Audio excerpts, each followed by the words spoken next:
Ayer por la tarde, a eso de las 7 de la tarde, noche pues, la ministra burra Lenia Batres publicó un tuit donde decía: pónganse atentos porque voy a emitir un importante mensaje a las 8 de la noche. Eran las 8 de la noche, las 8:10, las 8:15, 8:20, 8:40, cerca de las 9 apareció. Nosotros pensamos que se iba a tratar de un mensaje en vivo, pero no. La mujer es tan limitadita que tuvo que escribir, bueno, le escribieron un discurso, estoy casi seguro, y se puso a leerlo con la laptop enfrente. Es un discurso como para validar la forma en que ella primero llegó a la Suprema Corte, todos sabemos cómo, y segundo, cómo va a repetir en la Suprema Corte, no por la voluntad del pueblo, eso es un engaño que solamente los fieles se pueden tragar, sino porque el proceso así estaba diseñado.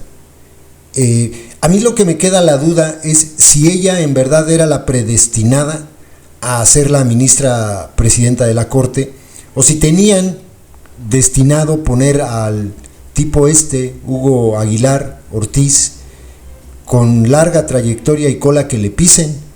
No sé, al final puede ser que se les haya ido también eso de las manos y Lenia Batres estaba destinada a ser la ministra presidenta, íbamos a tener ministra presidenta burra y a lo mejor les ganó, los rebasó el otro tipo Pero es un discurso como para validar que el proceso fue claro y su accionar dentro de la Suprema Corte.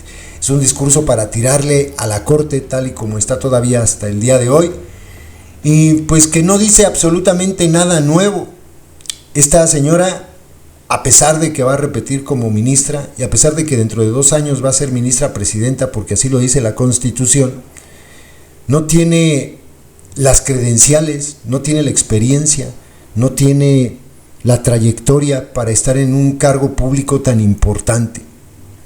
Y yo sé que a los adoctrinados de las 3 subespecies esto les vale, pero van a empezar a vivir, o sea, los primeros que van a empezar a padecer esta conformación del Poder Judicial Federal y de los poderes judiciales locales van a ser los propios adoctrinados. Ustedes lo van a empezar a vivir.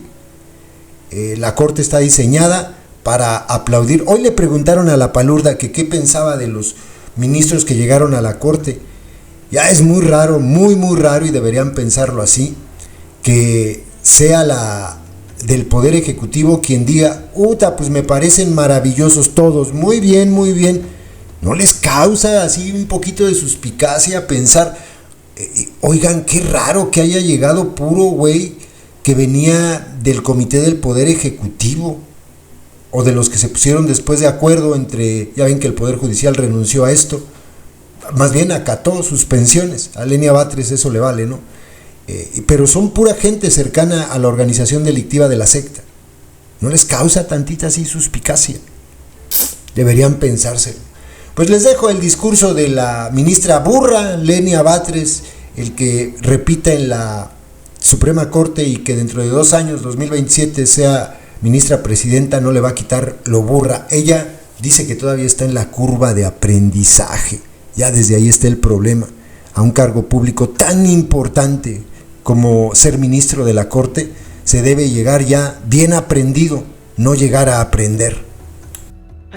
Desde que el presidente Andrés Manuel López Obrador me incluyó en una terna para formar parte de la Suprema Corte de Justicia de la Nación en 2023, me pronuncié a favor de la democratización del Poder Judicial de la Federación, de la eliminación de los ofensivos privilegios de los ministros y ministras y de la necesidad de tomar decisiones con sentido de justicia social.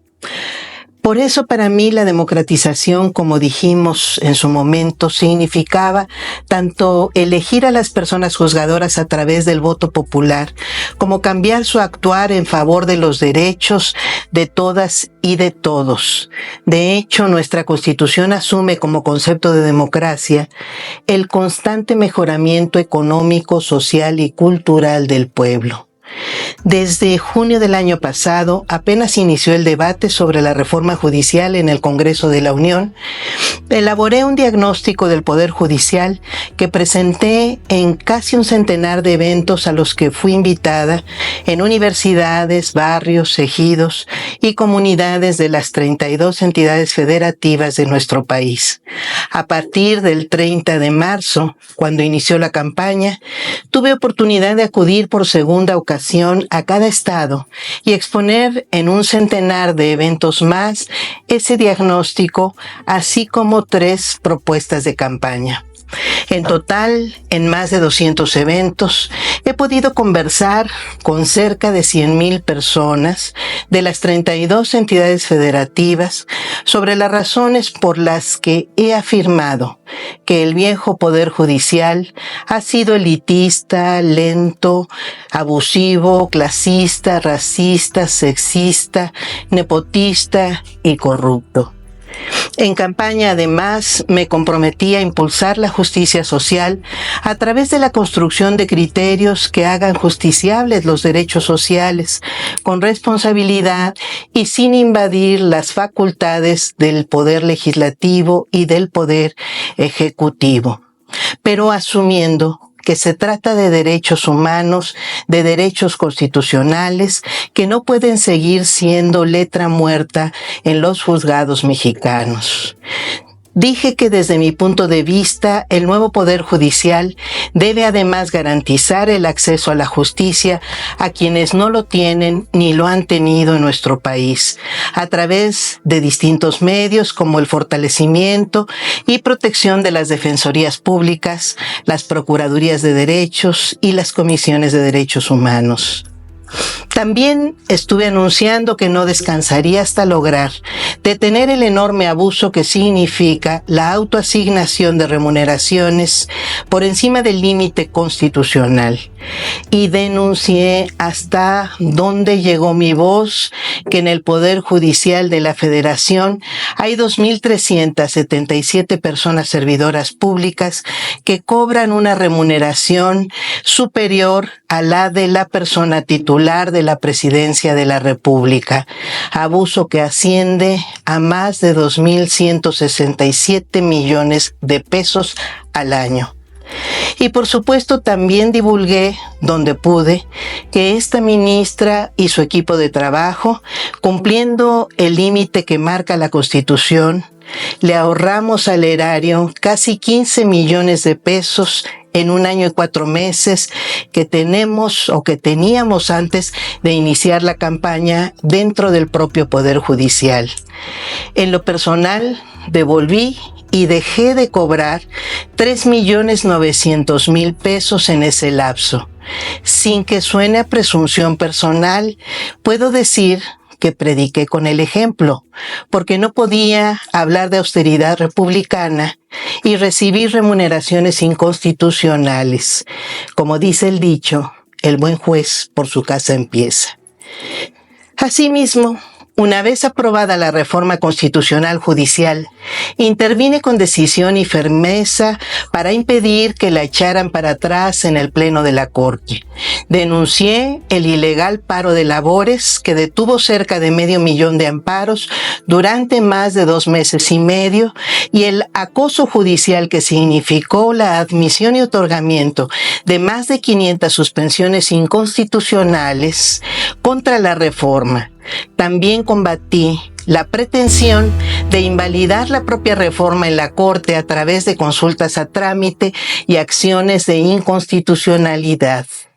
En el lapso que llevo en la Corte me he pronunciado con base no solo en la justicia, sino también en la justicia social. Así consta en las 540 sentencias presentadas y votadas al Pleno y la segunda sala de la Corte, en las que destacan la defensa de los derechos de las personas más vulnerables y desprotegidas de nuestro país. Amigas, amigos, Esta campaña hizo evidente que a la gente le interesa la justicia. A las mujeres, hombres, personas jóvenes, adultas mayores, trabajadoras, campesinos, empleados, académicos, estudiantes, artistas, empresarios, pueblos y comunidades originarias y afromexicanas que depositaron su confianza en mi persona, mi eterno agradecimiento y todo mi cariño. No les voy a defraudar. Son más de 5,5 millones de votos en favor de la transformación y la justicia. Seguiré defendiendo el derecho a la educación, a la salud, al trabajo, a la vivienda, a un medio ambiente sano, al agua, a la alimentación, a la cultura y a la ciencia y sus beneficios, que son derechos del pueblo mexicano.